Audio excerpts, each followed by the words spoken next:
Whatever happened to me happened because I've always been terrified of failure. I don't want as much to succeed as much as I don't want to fail. I come from a very normal, lower middle class family. I saw a lot of failure.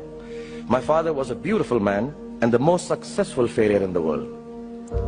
My mother also failed to stay long enough with me to see me become a big movie star.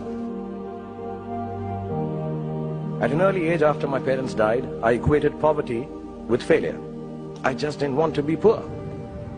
So when I got a chance to act in films, it wasn't out of any creative desire. It was purely out of the fear of failure and poverty. Most of the films I signed were discards of better-known actors, and the producers could not find anyone else to do them.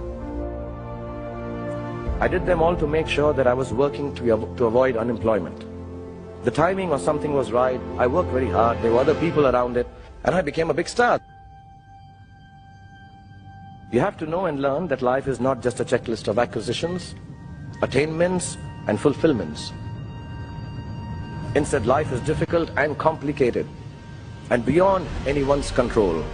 The humility to know it will help you survive its vicissitudes. Success is a wonderful thing, but it tends not to be the sort of experience that we learn from. We enjoy it, perhaps we even deserve it, but we don't acquire wisdom from it. So I believe the true path to success is through the fear of failure. If you aren't scared enough of failing, you're unlikely to succeed. It's not pleasant to fail, it's tough. All of us experience it. You will too, if you haven't already. So use it to succeed.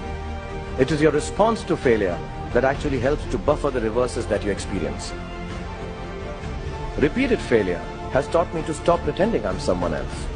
It's given me the clarity to stick to things that really matter to me instead of distracting me from my core. Don't be afraid of being afraid. Be afraid of not facing your fears and failures. Do not be afraid to defy conventions. Do not be afraid to destroy systems that kill art and your souls. Do not be afraid to be hungry.